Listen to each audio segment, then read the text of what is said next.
নৌকা ভ্রমণ করতে খুবই ভালো লাগবে যখন থাকবে আপনার সাথে আপনার পরিবার পরিস্বজন, তাহলে তার কোনো কথাই নেই। গাইস, চলে আসলাম সুন্দর একটা পার্কে। দেখেন, যেদিকে তাকাই সেদিকে সবুজ আর সবুজ। দুই পাশে পানি, মাঝখানেতে আছি আমরা। দেখেন, দুই পাশে পানি আর মাঝখানেতে আছে সবুজের শ্যামলে ঘেরা জায়গাটা। দেশে আর সর্বপ্রথম আসলাম, জায়গাটা আসলে খুবই ভালো লাগলো। তো যদি ভিডিওগুলো ভালো লাগে অবশ্যই লাইক, কমেন্ট এবং সাবস্ক্রাইব করে পাশে থাকবেন এবং ওপরে থাকা বেল আইকনটি চাপ দিয়ে রাখবেন। পরবর্তীতে ভিডিওটা আপনাদের সামনে চলে যাবে। আমি, আমার ছেলে এবং আমার এক ফ্রেন্ড, আমার ওয়াইফ, তিনজনে গেছিলাম ঘুরতে, কিন্তু আমার ওয়াইফ নৌকায় ওঠেনি, কেননা ওর নাকি খুবই ভয় লাগতেছিল। সে আমাদেরকে মাঝে মধ্যে ভিডিও করে দিচ্ছে। খুবই ভালো লাগতেছে জায়গাটা, যেহেতু প্রথম।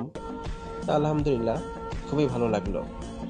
আমার ছেলেটা খুবই ভয় পাচ্ছিল, কেননা কখনো এভাবে নৌকায় উঠিনি।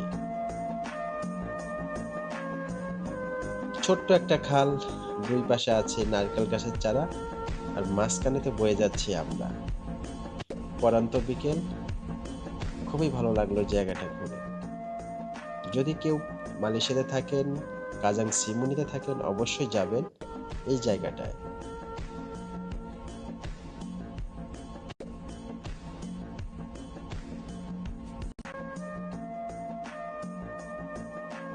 অবশেষে আমরা চলে আসলাম আমাদের গন্তব্যস্থানে। আর যেতে পারবো না, কেননা নৌকা চালাতে চালাতে অনেক ক্লান্ত হয়ে গেছি। এখন আমাদের নামতে হবে।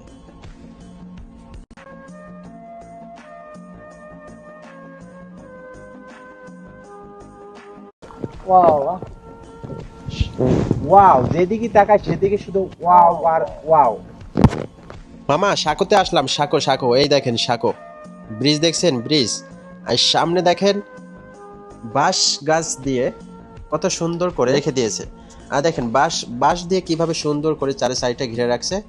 আর মাঝখানেতে আপনার নারকেল গাছ আছে, এখানে আছে নারকেল গাছ।